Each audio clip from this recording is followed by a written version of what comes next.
Bom dia a todos, sejam todos bem-vindos, em nome de Jesus, que a paz de nosso Senhor Jesus Cristo se faça presente em todos os corações.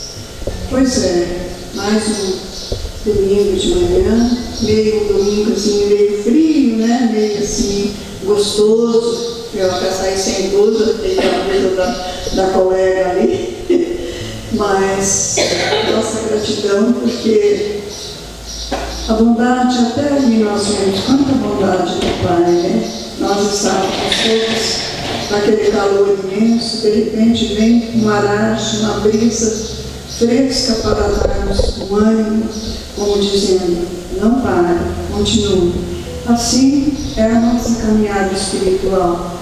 De vez em quando nós temos um refresco, nós temos uma pausa, Deus, Jesus dá uma pausa para nós, para que nós possamos,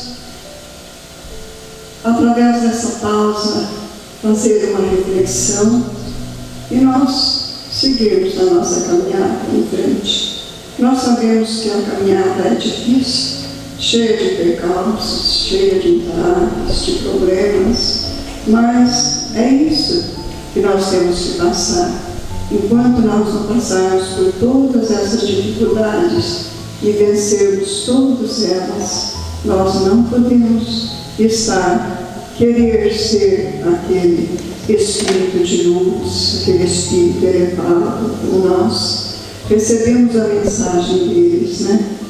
Nós sabemos que todos eles amargamente fizeram essa trajetória.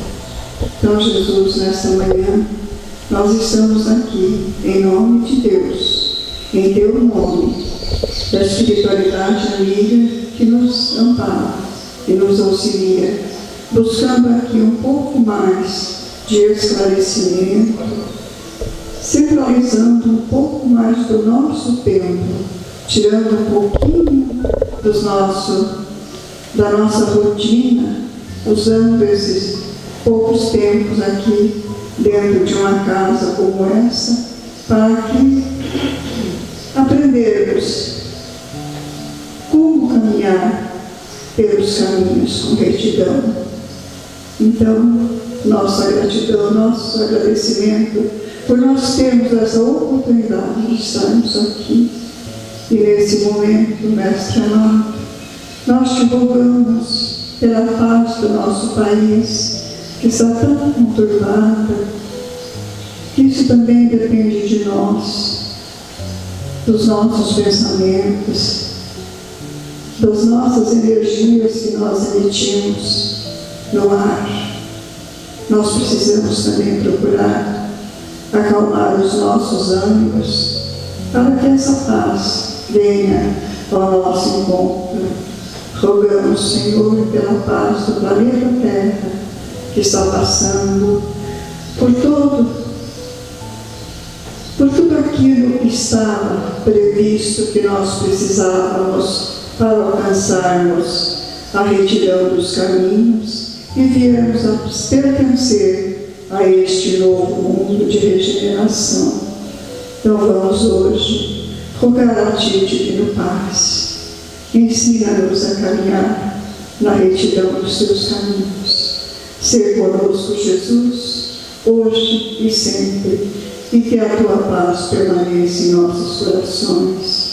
Rogando também aos mentores da casa a intuição para a nossa irmã Terezinha, que hoje está, que vai fazer a preleção da manhã, né? Que ela traga, através da intuição dos bons amigos espirituais, uma mensagem para que nós possamos refletir em tudo o que ouvimos. Que Deus abençoe ela, que dê bastante, assim, sentimento de paz e de harmonia para ela. Com a palavra da nossa irmã Terezinha. Ser conosco, Jesus, hoje e sempre. Bom dia a todos. Que Jesus possa estar envolvendo a cada coração nas suas vibrações de amor, nas suas vibrações de paz.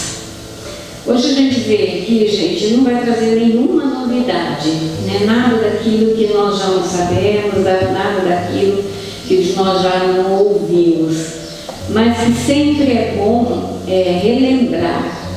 Como diz Emmanuel, nós ainda somos crianças, né? Espiritualmente não, no caminho da evolução, nós ainda somos crianças. E como crianças, então, nós temos que estar sempre ouvindo, às vezes, a mesma coisa até nós aprendermos, né? Hoje nós vamos trazer uma lição que eu acho linda e que me encanta muito, é do livro Paulo e Estevão. Quem já leu esse livro não vai ter nenhuma novidade, mas para quem ainda não leu, já é um convite, né, para depois procurar a biblioteca aqui da casa que a gente tem para emprestar, fazer propaganda. Então, no livro Paulo e Estevão, na primeira parte do livro, nós vamos encontrar um personagem com o nome de Abigail. Abigail, ela passa por uns transtornos. Eu vou dar só alguns spoilerzinhos, viu, gente? Não vou falar tudo não, senão não perde a graça para quem for ler o livro. Mas a Abigail, ela passa por uns transtornos e por conta, então, dessas adversidades que acontecem na vida dela, ela é encaminhada, então, a um casal chamado Zacarias e Ruth. E ela passa a ser, então, a filha adotiva desse casal, porque esse casal mesmo havia perdido um filho e estava, assim, em transtorno, então ele acolhe essa moça e trata-a mesmo como filha.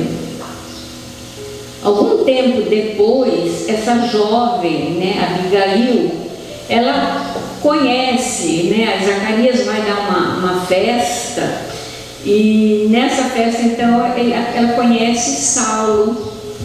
E tempos depois, então, ela vem a se tornar noiva de Saulo. Saulo, ele é o perseguidor dos cristãos. É um dos perseguidores dos cristãos. E ele, então, começa naquela luta ferrenha em perseguir esses cristãos. E é dentro dessa procura, dessa perseguição, ele encontra um jovem de nome Estevão e trava com ele durante uma preleção desse jovem. Eles travam uma conversa assim meio não muito formal, nem muito amigável, né, vamos dizer assim. E por conta então de tudo isso, ele é levado, o jovem Estevão é levado ao Sinédrio, e lá no Sinédrio, sendo interrogado, inclusive por Saulo, ele é condenado à morte por apedrejamento. No dia então que vai acontecer esse apedrejamento, naquele tempo era uma festa, né? Onde todos iam então à rua e para ver o acontecimento. E Saulo convida então nesse dia a sua noiva Abigail para que ela também vá nesse acontecimento, uma vez que ele estava tão feliz por ser a primeira, vamos dizer assim, prisão, o primeiro cristão, né, que ele realmente estava condenando, e ele quer que a noiva esteja presente nesse momento. E a Abigail vai, ela sai de Jope e vai até Jerusalém, e lá acontece então esse apedrejamento. Enquanto o jovem Estevão estava sendo apedrejado, né, e passando pela rua, ele passa em frente, né, de frente com Abigail. E Abigail reconhece naquele jovem o seu irmão Gesiel, onde haviam sido separados há uns anos atrás. E naquele instante, então, ela grita para Saulo, né? Saulo, mas é meu irmão. Porque eles haviam, um tempo antes, durante o noivado, ele havia prometido a Abigail que ele acharia, ele encontraria o irmão dela. Porque ela sempre tinha esse desejo de reencontrar com o irmão, mas nunca conseguia, uma vez que ele tinha sido designado a viver nas galés, e lá a gente sabe que era uma condenação à pena de morte. Ela não sabia se ele estava vivo ou não, mas gostaria de reencontrar com o irmão. E ela então, quando ela vê Gisiel ali, ela grita para Saulo, mas ele é meu irmão. E ele fica então quase que petrificado ali na hora, porque como um cristão, um irmão, né, da noiva dele, como que pode ser? E ele então vai lá, interrompe, né, o apedrejamento, leva Estevão até uma salinha lá, e Abigail então pode ir lá conversar com o irmão e tudo. E depois então que Estevão vem a desencarnar, ele morre, né, diante de tantas pedradas, ele morre, e Saulo então, Abigail lá chorando e desesperada por conta da situação do irmão, Saulo diz a ela que tudo estava terminado, né? Estevão havia morrido, mas que havia morrido também o relacionamento deles. Ele termina ali naquele momento então o noivado com Abigail, e ela não entende o porquê daquilo, né? Mas o que aconteceu? Por que isso? E ela passa por uma situação muito triste, né? E fica mesmo que adoecida por conta de tudo isso. Mas Saulo fica assim, irredutível na opinião dele, porque como é que ele iria falar, né, para os romanos, para aqueles com quem ele convivia, que a noiva dele era irmã de um cristão, e pior ainda, um cristão que ele condenou à morte. Ficaria uma situação meio difícil, apesar que no coração de Abigail aquilo lá não levava, ela amava o Saulo, então era muita coisa que ela relevava, mas ele fica irredutível, e por conta disso então ela é levada à casa da irmã de Saulo, mas ela não quer ficar ali e quer ir embora para Jope, né, na estrada de Jope, onde ela morava com Zacarias e Ruth. Uma intensa febre, ela é cometida por uma intensa febre, e aí eles comentam então que aquela febre ela só teve uma vez, foi quando então ela passou por aquele transtorno um tempo atrás, então era uma febre mais que emocional. Ela volta então lá para Jope e continua a vidinha dela lá, e Saulo continua com a vida dele nas perseguições cerradas contra os cristãos. Mas chega uma hora em que Saulo também não é feliz, porque ele amava Abigail, mas aquela convicção dele nas leis era maior, era superior até aquele amor que ele queria então matar dentro dele. Mas ele então resolve ir visitar Abigail, ver como que ela estava, e vai até Jope. Lá chegando, ele encontra então a sua amada já nos últimos dias de vida dela, porque ela fora acometida por uma tuberculose e já estava também no finalzinho. Mas durante esse tempo que ela ainda restou dela e que ela esteve no convívio com Saulo, ela tentava sempre chamar a atenção dele para esse Nazareno, esse novo profeta. E ele então descobre que Abigail havia se tornado uma cristã. E aquilo para ele era como se fosse uma punhalada mesmo, né? Como ela, uma cristã também, mas que Nazareno é esse? Que profeta é esse? Que doutrina era essa? Né? Que o povo parece que enlouquecia, e ele não conseguia entender aquilo. Quando depois que Abigail então morre e faz lá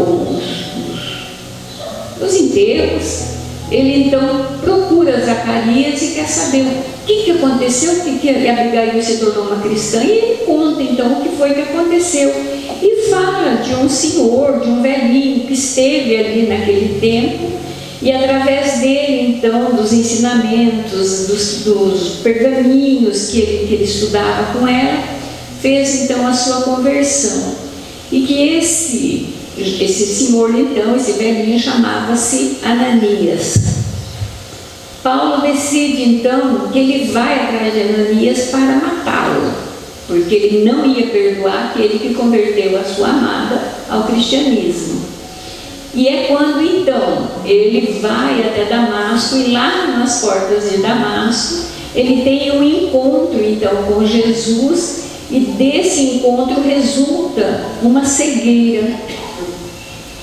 os soldados que estavam ali com ele levam a uma hospedaria, deixam ele lá e volta. E aí então começa a nossa história. Lá em Damasco a gente não consegue precisar exatamente onde, mas havia uma casinha muito simples. E lá nessa casinha morava um senhor já idoso, um velhinho, de semblante calmo, sereno, e que naquele instante ele estava orando. E nesse momento de oração, então, ele sente, ele percebe uma vibração amorosa que o envolve de uma maneira assim singular. E ele percebe então que se tratava da presença de Jesus. Ananias, naquele momento, ele não pergunta. Esse velhinho então é o Ananias, o mesmo que converteu Abigail há um tempo atrás. Ele não pergunta a Jesus o que ele estava ali fazendo. Não pergunta a Jesus a que veio. Ele simplesmente diz: eis-me aqui, Senhor. Percebemos então que Ananias, naquele momento, ele não importa, ele não pergunta qual é a tarefa que tem para comigo. O que o Senhor veio fazer aqui hoje? Não, ele simplesmente diz: eis-me aqui, Senhor. E aí eu pergunto, qual de nós, ou quantos de nós, teríamos, ou agiríamos, com essa dedicação, com esse desprendimento em relação às coisas do nosso dia a dia, ou qual de nós, ou quem de nós é que teríamos essa postura de aceitação diante das dificuldades da vida, e que a vida nos traz não como forma de punição, mas como forma de aprendizado, como forma de lição. Quem de nós teríamos então essa disponibilidade de dizer assim: eis-me aqui, Senhor? Ananias, ele teve isso, mas nós estamos tão acostumados a ver sempre o lado negativo das coisas, que deixamos passar oportunidades valiosas na nossa existência ou na nossa vida, que nos facilitariam muito a resolução ou a solução de muitos dos nossos problemas. Mas a gente não consegue ver esse lado de aprendizado, de ensinamento, de lição. A gente sempre vê como punição. É castigo de Deus, essas coisas vêm mesmo para perturbar a minha vida, para me desestabilizar. E é sempre assim que a gente consegue ver as situações, mas nunca como um presente até de Deus, de Jesus, da vida, para que nós cresçamos, para que nós evoluímos. E esse grande servidor, então, de Jesus, ele ouve o que Jesus tem a dizer. E Jesus, então, diz a ele: Ananias, eu quero que você vá até a rua direita, na hospedaria de Judas, porque lá encontra-se um moço de nome Saulo, e que é de Tarso, e que nesse momento ele está orando, esperando a sua visita. Ananias então diz a Jesus: Senhor, mas esse não é aquele que nos persegue? Esse não é aquele que eu fiquei sabendo que vinha até Damasco exatamente para me matar? Tem certeza que é a esse homem que nós temos que visitar? Que eu tenho que ir visitar? E Jesus responde então a Ananias: Ananias, eu quero que você vá até essa hospedaria, porque ali está um vaso escolhido para levar aos reis, aos gentios, aos filhos de Israel, o meu nome. E quero também que você veja nesse homem não o verdugo dos cristãos, mas vê nele o homem, ou aquele que pode e que vai levar a minha mensagem aos quatro cantos do mundo. E Ananias, então, ele vai até a rua direita. E Jesus, então, quer nos mostrar, nessa lição e nessa fala com Ananias, que todos nós somos merecedores de oportunidades. Todos nós somos irmãos em Cristo. E que quando então, diante de um irmão equivocado, de um irmão caído, nós não olhemos para ele com um olhar de censura, de reprovação, um olhar de julgamento, mas um olhar de amor, porque foi esse olhar de amor e não um olhar de julgamento que Ananias viu ou foi até Saulo. Porque ele sabia, ele tinha certeza que se o Cristo o enviou àquele lugar, àquela hora, aquele homem, é porque ele queria nos ensinar e porque ele também sabia que ele nos aproxima então das pessoas para que nós possamos ser um instrumento dele em auxílio àquele outro. Mas muitas vezes não é isso que acontece. Muitas vezes nós já olhamos aquele irmão equivocado, aquele irmão caído, fazendo já um pré-julgamento, ou tendo então um pré-conceito em relação a ele, sempre taxando alguma coisa, mas não olhando nele um equivocado, ou aquele que de repente no meio do caminho, por alguma razão, ele se perdeu, mas que cabe a nós auxiliar naquilo que é possível, naquilo que nós podemos realizar. E era assim que Ananias via, sempre com um olhar fraterno, um olhar de amor, sempre colocando os ensinamentos de Jesus sempre em primeiro plano.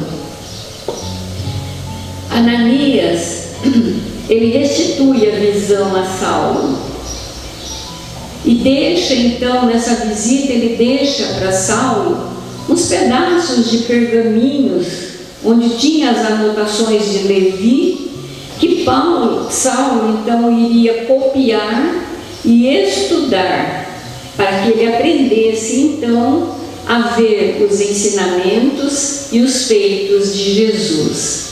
E é esse mesmo Ananias que orienta, que fala para Paulo da necessidade dele deixar Damasco, dele ir embora de Damasco, fugindo então da perseguição. E aí veja só, né? Ele fala assim, uma perseguição a Saulo? Mas Saulo não era o perseguidor? Mas de perseguidor passou a ser o perseguido exatamente pela transformação que acontece com ele. E que no livro, quem lê vai ver por que ele está sendo perseguido. E é Ananias também que vai auxiliar Saulo nessa saída de Damasco. Ele vai convocar os trabalhadores, os companheiros, e Saulo então é colocado dentro de um cesto e durante a noite, à madrugada, ele é descido pelo cesto com cordas pelos muros de Damasco e ele consegue então sair de lá e procurar então Gamaliel, e depois ele se refugia no deserto de Dan por 3 anos. Bom, nós poderíamos aqui falar de tantos outros Ananias, né?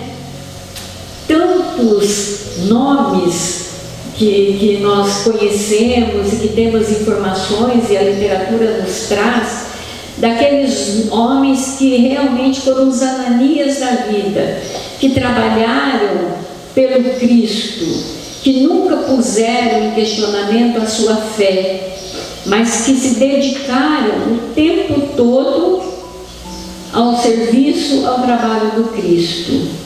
E nós aqui, às vezes fala assim, mas foi fulano, foi ciclano, foi... Mas nós tivemos um Ananias muito próximo de nós. Uns conviveram com ele, outros só conhecem por nome, outros só de vista. Mas nós tivemos aqui um Ananias também chamado Hugo Gonçalves, e que... Me desculpa a emoção, gente, mas falar dele é uma emoção. E que agora, no próximo domingo, dia 6 de outubro, nós estaremos comemorando, o aniversário dele, e hoje ele já se encontra na pátria espiritual, mas com toda certeza aqui conosco.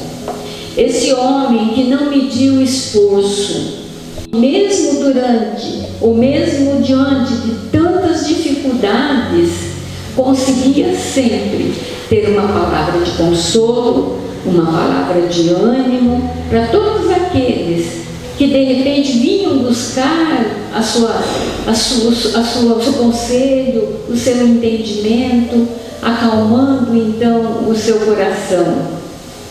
Esse homem que diante de tantas dificuldades conseguiu educar e encaminhar tantas filhas do lar infantil Marília Barbosa.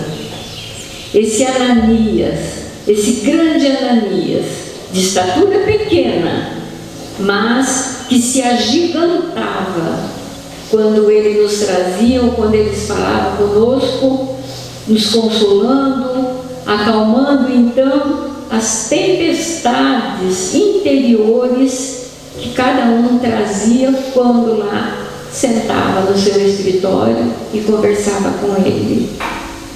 Que estava sempre de braços abertos para acolher, para orientar. Era um pacificador que não só trabalhava aqui, orientando, apaziguando, acalmando corações, quando muitas vezes era solicitado também a trabalhar fora daqui, apaziguando, acalmando, pacificando corações muitas vezes equivocados pelos orgulhos humanos, entre outras casas da região, onde ele também ia lá prestar então seu auxílio. Um homem que trazia consigo o Evangelho de Jesus, interiorizado em si, mas também nas suas atitudes e nos seus exemplos, nunca questionando em momento algum a sua fé, mesmo diante da maior dificuldade, mas sempre trazia orientação, conselhos, e sempre falando: se não sabes o que dizer, fale de Jesus. Era isso que ele trazia sempre com ele. Era o Jesus, eram esses ensinamentos que acolhia todos nós, sempre com um sorriso, sempre com uma brincadeira, enérgico quando necessário, mas um enérgico de uma leveza que a gente nem ficava bravo. Disciplinador, acima de tudo era um homem disciplinador. Ele gostava de disciplina, chamava-nos muitas vezes a atenção quando ficávamos às vezes em conversas paralelas, quando ou um orador falava ou em um outro trabalho. Ele sempre falava que em primeiro lugar nós tínhamos que ter disciplina, e era falta de educação para com o outro, quando a gente às vezes saía um pouquinho das regras. Eu tenho para com esse homem, Hugo Gonçalves, um sentimento de gratidão tão profundo que emociona, porque quando eu perdi o meu pai, isso em 1999, E vindo numa quinta-feira para o ensaio do coral, meu pai desencarnou, morreu numa quinta-feira, e na outra quinta-feira eu vinha para o ensaio do coral. E é óbvio que quando as músicas começaram, eu não conseguia cantar, né? Ainda era muito recente, né? E a gente, por mais que a gente tenha um entendimento da vida após a morte, mas a gente jamais pode esquecer que a gente convive com aquela pessoa há tantos anos, o amor está ali presente, né? Então a separação às vezes dói um pouquinho.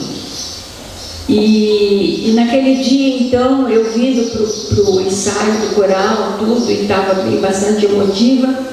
E quando eu passei, porque eu ia saindo para tomar um ar aqui fora, o paizinho me pegou pela mão, eu sentei do lado dele, e ele disse assim, está difícil, minha filha. Ele sabia da morte do meu pai, e ele disse, está difícil, minha filha. E eu disse assim, pai, é muito difícil. Aí ele falou assim, mas se servir, pode vir aqui. A partir de hoje eu também serei seu pai. Jamais esquecerei essa gratidão. Eu tenho uma gratidão imensa por ele, porque naquele instante ele percebeu, né, a minha dificuldade naquela hora e se prontificou a estar comigo, a eu ser aquele em quem eu podia buscar um conselho, aquele em quem eu podia buscar uma palavra amiga quando as coisas se complicavam. E é óbvio, gente, que falar do paizinho, a gente ficaria aqui, nossa, muito tempo falando dele, porque são tantas passagens, tantos exemplos, tanta coisa que esse homem fez, não só para mim, não só para vocês, não só para as crianças do lar, mas o que ele fez em questão geral, se a gente pegar esse livro, Hugo Gonçalves, o homem que se lembra do Sermão da Montanha, escrito pelo Dr. Geraldo, como o abnegado servidor, escrito pela doutora Jane, nós vamos ver o trabalho desse homem, que, como eu falei agora há pouco, pequenino no tamanho, mas gigante na força, na coragem e na fé. Então nós vamos ver, gente, que Ananias, assim como tantos outros, e assim como Hugo Gonçalves, eles foram e eles são, até hoje, os vasos úteis a serviço do Mestre Jesus. Que Jesus nos abençoe, que Jesus nos dê sempre força, coragem e que nos anime sempre essa fé, para que nós possamos, quem sabe, fazer um pouquinho do que esses grandes homens fizeram a todos aqueles que estiveram juntos a caminho. Que Jesus então nos abençoe, nos envolva e nos dê uma semana de muita paz. Muita paz a todos. Então nós vamos agradecer a Terezinha pela mensagem desta manhã, falando do nosso irmão, do nosso companheiro de caminhada aqui nesta casa, né? O seu Hugo, e não tem palavras para definir a bondade, né? A gentileza desse nosso irmão, mas ele não nos deixou, né? Continua no seu trabalho e nos convocando para que a gente possa dar continuidade, para que esta casa seja sempre uma referência, seja sempre as portas para acolher aqueles que necessitam da mensagem de Jesus. A nossa gratidão a esse nosso amigo, a esse nosso companheiro. E vamos então encerrar esta reunião, unindo os nossos pensamentos, lembrando de todos aqueles que se encontram aflitos e sobrecarregados, que as bênçãos do Mestre possa ser conduzida, levada a todos esses irmãos. Pai, bom e generoso, que estais no céu, santificado seja o teu nome, Senhor. Venha a nós o teu reino, seja feita a tua vontade, na terra como ela é feita em toda parte. O pão de cada dia dá-nos hoje, Senhor. Perdoa as nossas dívidas, assim como nós perdoamos aqueles que nos devem. Não nos deixe, Senhor, cairmos em tentação. Livra-nos do mal, hoje e sempre. Muita paz a todos.